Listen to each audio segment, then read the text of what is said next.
Mayong buntag, mayong adlaw. Kini si Regional Director Lilia Esteliore sa Department of Labor and Employment. Nagpahayag kaninyo karon kay aduna na kitay bag-o nga minimum wage. Magsugod karong adlaw. Ato na ni na-publish September 16 ang bago nga minimum wage ngadto sa Class A nga mga establishments o mga trabahante nga nagtrabaho dinhi sa Class A. 501 na ang minimum wage gikan sa 468 niminto og 33 para sa non-agriculture nga mga kompanya. Ang katong agriculture o gatong retail service establishments nga naa gihapon sa Class A niminto og 43 pesos kay nahimo na parehas na og level 501 agriculture or non-agriculture and wholesale and retail with less than 10 employees, pareha na ang minimum wage nga 501. Unsa man ni ang Class A nga mga lugar?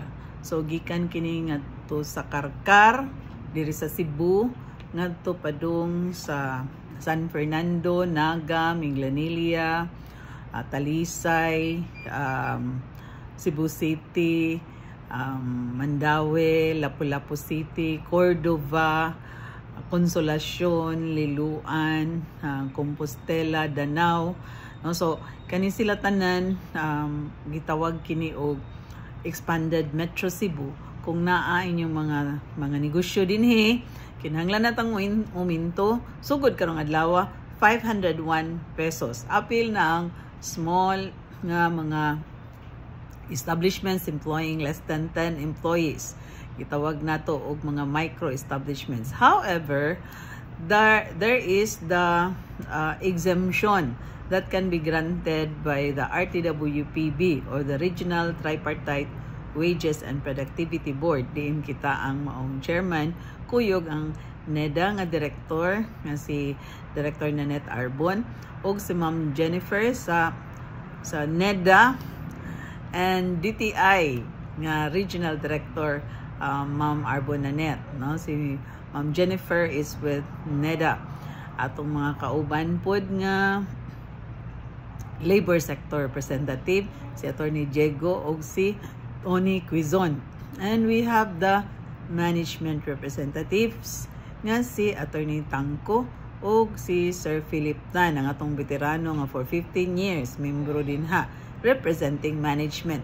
Kami maoy mo evaluate sa mga exemption sa wholesale and retail establishments with less than 10 employees kung angay ba nga matagaan og exemption.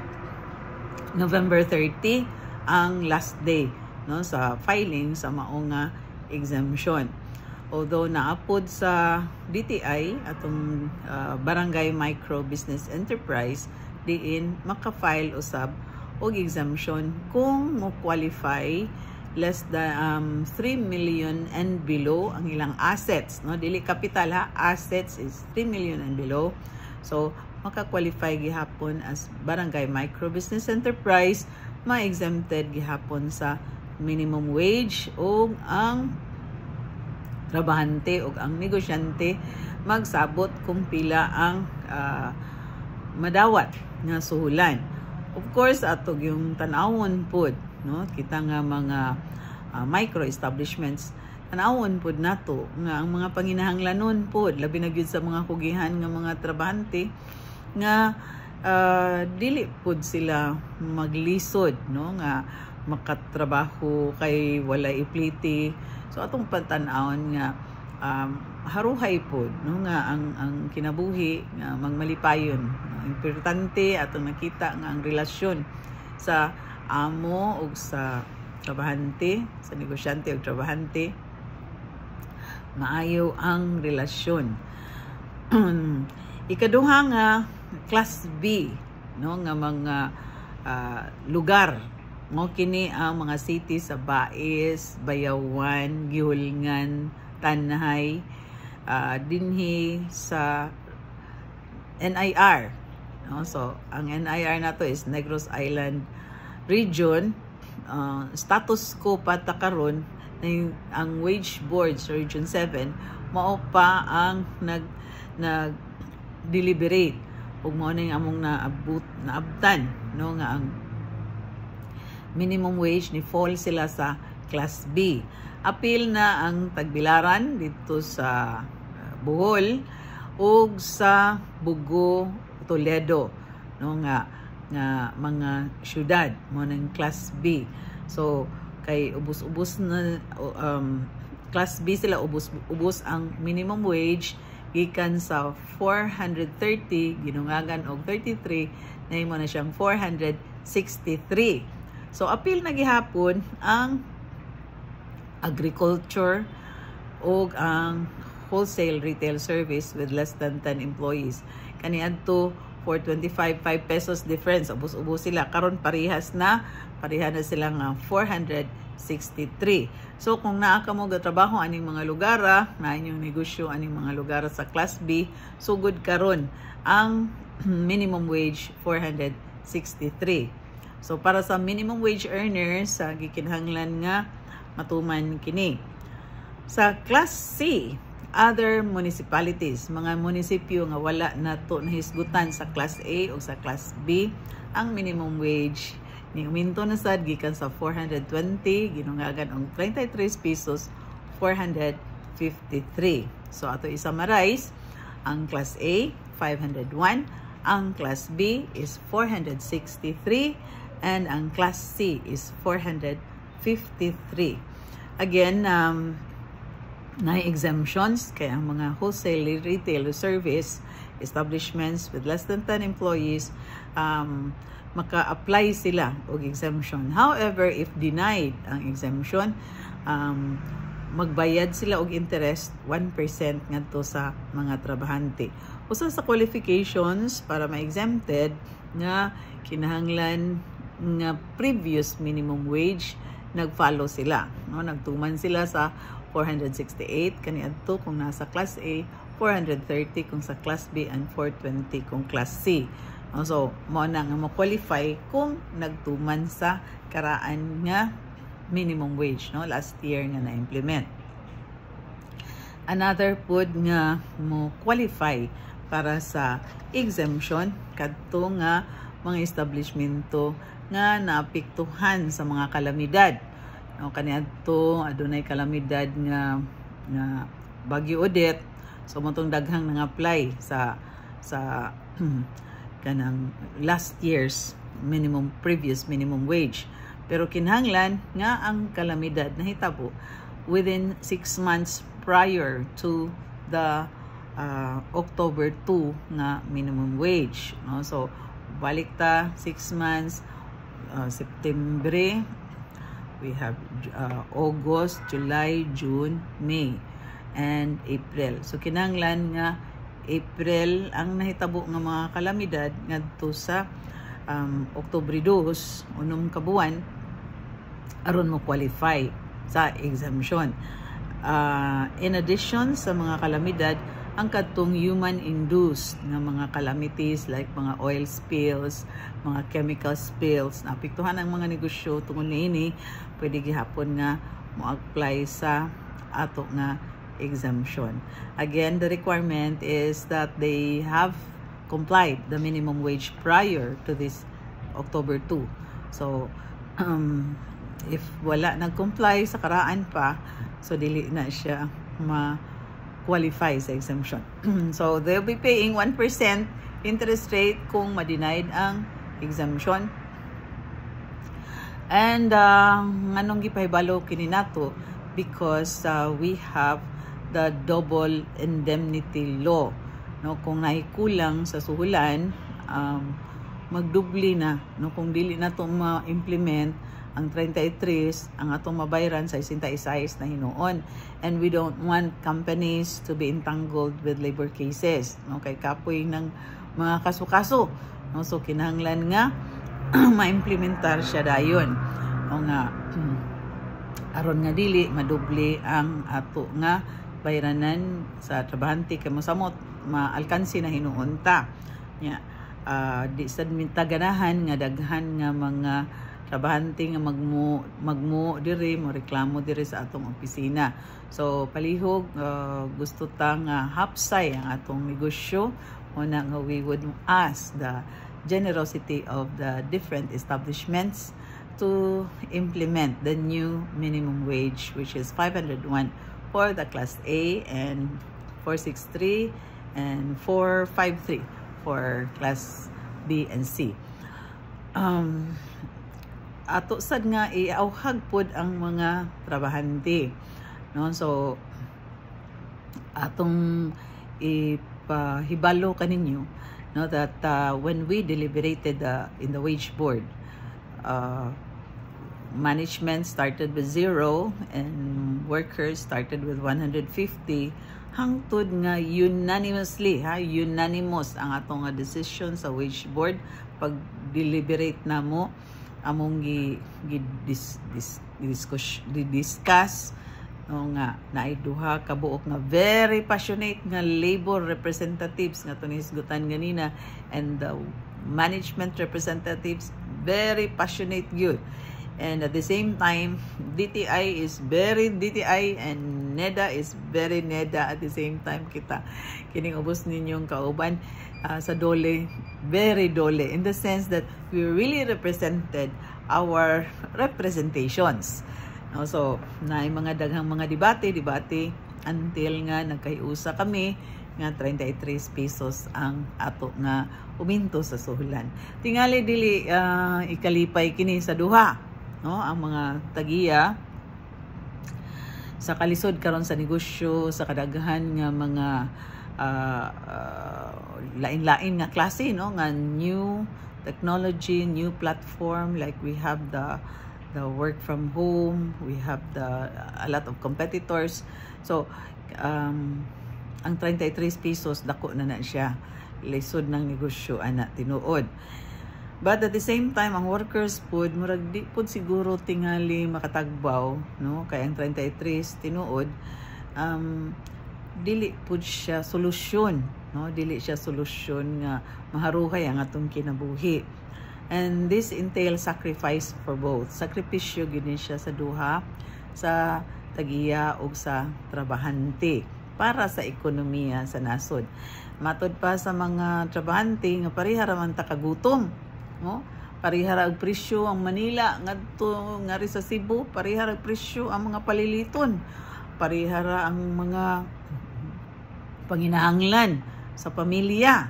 So nganong lain-lain man og suhulan. So usa sa criteria nga ato nga gitan-aw sa wage board, no, criteria for fixing the wages is the capacity of employers. You'd notice sa class C, kasagaran sa mga munisipyo, mga micro establishments, so naa dinha galabi ang mga gagagmay negosyante mo nang ubos-ubos ang ato ang minimum at 453. And also the socio-economic conditions, no, mga paliliton, na ay mga lugar nga mas mahal, na ay lugar nga bubarato, o na nga dili gyud magkaparehas. So we're looking at a direction nga usa na lang gyud ang atong minimum wage, no, parehas na lang gyud siya karon. Tulo na lang last year, unom na siya kabuok, no, kay gilain man nato ang agriculture, karon tulo na lang kay parihara ang agriculture ug non-agriculture. So atong panglantaw nga usa na lang ang minimum wage, pero dili kani siya madali, hinay-hinay lang, no, kay basin og makalitan ang ato nga mga sari-sari store dinha, no, makalitan unya ang ato ang mga karinderiya dinha. So hinay-hinay lang, no, but ato nang gituki gyud og maayo, no, atong gituki ang panginahanglan nga parehas kagutuma ang mga trabahante. Ato sang gitan-aw pod nga ang mga negosyante dili sad parehas kadatoa, no, so mo na nga lisod ang paghimo sa balanse. But the good news is we have a wage increase, a minimum wage increase, and it benefits pila ka buok ang mga benepisyuhan niini na atay 300 364,834 nga mga minimum wage earners, no? 364,000 din sa Region 7. So sa Central Visayas.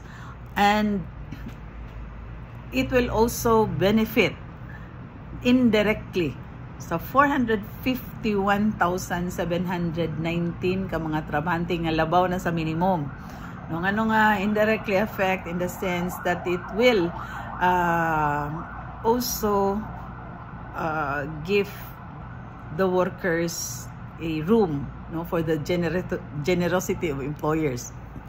Like pananglit, there's the supervisor, no? Kung ang supervisor 500 na yang sweldo, unya ang iyang sales sales clerk siguro is 468 minimum, yung 500 yang sweldo, na minto naman ang atong sales clerk na himo naman siyang 501, unya 500 ang supervisor, no? So pila man ang atong iuminto. Now take note nga ang ato nga mga labaw na sa minimum, dili kini across the board increase ang 33 pesos. Dili nga ang tanan jud nga umintuhan hastang manager appeal sa uminto. Dili. No, but naanay gitawag nga sitwasyon where we call it wage distortion, distorted, no, na naguba ang intentional gap, ang gituyo nga gap nga suhulan sa supervisor or sa dako-dako og sweldo, technical persons probably, professional persons probably mas dako kaysa entrant position. So mo na nga we leave that to the generosity sa mga kompanya and also sa mga panginahanglan sa trabahante. Kung dili unionize, kinahanglan nga magsabot-sabot dinha sa kumpanya, magsabot, no? Magistoryahanay. O kung dili manggali makuha og istoryahanay, pwede sila nga kung naay Labor Management Council, no, pila na nilang istoryahan dinha sa Labor Management Council nila. And kung dili gyud matabang, pwede mo ari diri sa voluntary arbitrators or NLRC, National Labor Relations Commission. Dili na siya sa Department of Labor ang wage distortion nga jurisdiction. Okay, ang jurisdiction sa Department of Labor ang minimum wage. Among panglantaw nga giginang katong mga trabahante nga wala na minimum ari dire sa Department of Labor sa mga opisina kay aron nga human nga dili mo makadawat, no? Of course muna gyud mo pangayo sa inyong nga kompanya kay for all you know muhatag ra sad sila dayon. So dili kinahanglan na gali mo ari diri sa opisina. Pero katong magdumili gyud nga gahi-gahi gyud o wala pud na ngayo sa exemption, so pwede mong makaari sa atong opisina. Ang mga gwardiya, ang mga manpower agencies, ang mga subcontractors, automatic under the wage order RO7-25, automatically it will be shouldered ang atong minimum wage increase by the principals, no? Asa sila nakaposte adto didto ang muhatag og uminto. So ngadto sa service agreement with the manpower or service providers and the security agencies. So dinha nga pinaagyan ang uminto, kinanglang ang ilang service agreement automatically pud atong i-amend, no, atong pahinumduman ang atong mga principals. Kung naamoy mga subcontractors under you, you need to automatically shoulder the wage increase and amend the service agreement to be compliant with the new minimum wage. So katong mga unionized nga mga companies, no, for wage distortion, ang ato nga union o nga ang atong management mao ang magsabot, no? Pila man ang katong iuminto nato sa mga technical nga mga trabahante, sa mga professional nga mga trabahante. Kaya di man pwede nga ang ang katong new entrant mulabaw na hinuon sila sa dugay na dinha nga mga professional pagyud, mga technical pagyud. So mo nang sabot-sabot no ang tali sa union ug sa negosyante. Kung dili magkasinabot na ay CBA grievance machinery dinha sa CBA ana dinha sabutan gihapon. Kung dili ra gihapon magkasinabot na dinha sa parehas sa non-unionized companies, you can go to the voluntary arbitrators ato sa NCMB or ato sa NLRC, the National Labor Relations Commission. Again, I would like to end this message, no, ang atong mensahe karon sa mga atong negosyante o atong mga trabahante. Let us all be inspired. Ako ning ibalik-balik jud, let us all be inspired by Pope John Paul II's Laborem Exercens. Ningon siya, dili ta mag-away.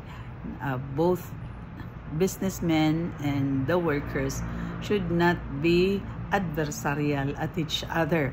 Dili ta mag-away because we share the same interest. Gusto ta og kwarta, no, di ba ganahan ang mga trabahante og sweldo.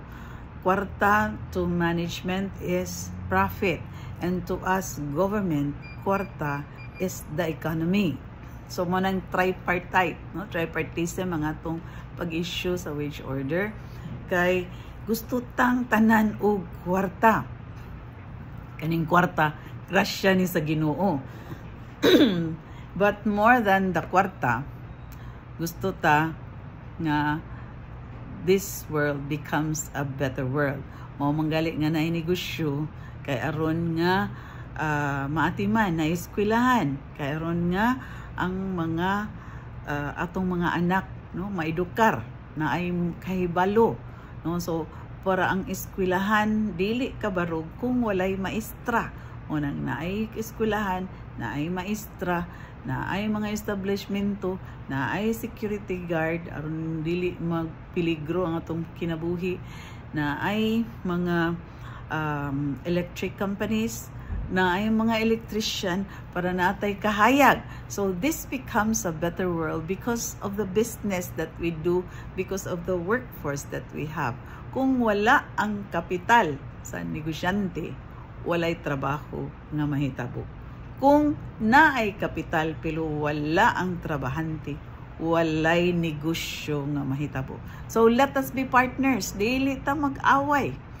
And most importantly and most forgotten is, matod pa ni Pope John Paul II, is in the work that we do and in the business that we create, we become better persons.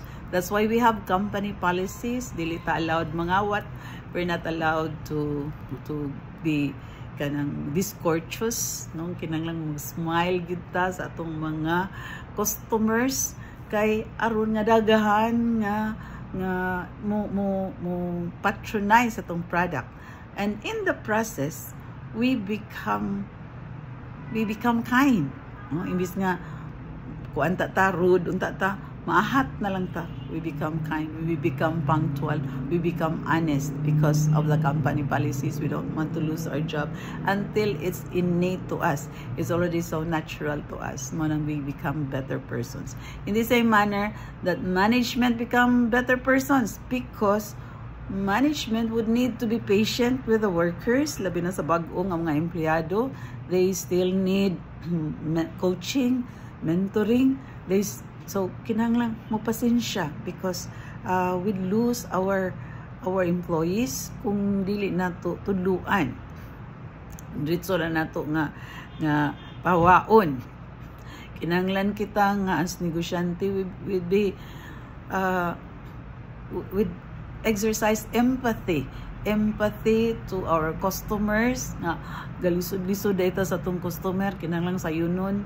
Empathy to our workers, so maka-exercise the empathy as a kind as our character, no, until it's already innate to us.